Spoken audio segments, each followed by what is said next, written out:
মাদক মাদক মাদক প্রতিনিয়ত উপত্যকার বিভিন্ন প্রান্ত থেকে পুলিশ পাকড়াও করছে মাদক দ্রব্য পাচারে জড়িতদের গ্রেফতার করে পোড়া হচ্ছে হাজতে। তার বাইরেও অবৈধ মাদকের চোরাচালান বাণিজ্য অব্যাহত রয়েছে। আজ আরো একবার বড় সাফল্য পেয়েছে কাছাড় পুলিশ। গোপন সূত্রের তথ্যের ভিত্তিতে অভিযান চালিয়ে শিলচর ও রংপুরে একটি ট্রাক গাড়ি আটক করে পুলিশ। সেই গাড়িতে তল্লাশি চালানোর সময় পুলিশ উদ্ধার করে 90,000 ইয়াবা ট্যাবলেট। ইতিমধ্যে পাচারে জড়িত দুইজন ডালিম উদ্দিন ও আবেদ সুলতানকে গ্রেফতার করেছে পুলিশ। ঘটনার তদন্ত শুরু হয়েছে। পুলিশ সুপার পার্থ দাস সংবাদ মাধ্যমের সহিত কথা বলেছেন। আমরা পুলিশ সুপারের বক্তব্য আপনাদের উদ্দেশ্যে তুলে দিচ্ছি। আমি কালি এখন ট্রাক এখন ৰাতি আমি এটা ইনপুট পাইছিলোঁ।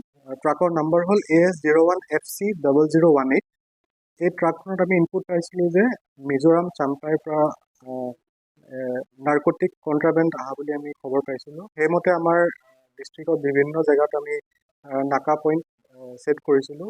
আমি ৰংপুৰ যোনটো আমাৰ PP আছে তাৰ ফ্ৰণ্টতে আমি গাড়ীখন আমি ইণ্টাৰচেপ্ট কৰিলোঁ।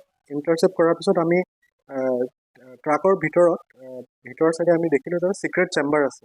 চিক্ৰেট চেম্বাৰত আমি থৰলি NDPS প্ৰচিডিউৰ মতে আমি যেতিয়া চাৰ্চ কৰিলোঁ, কৰোঁতে আমি তাতে 90,000 ইয়াবা টেবলেট পাইছোঁ আৰু তাৰ মাৰ্কেট ভেলু 26 crores হয়।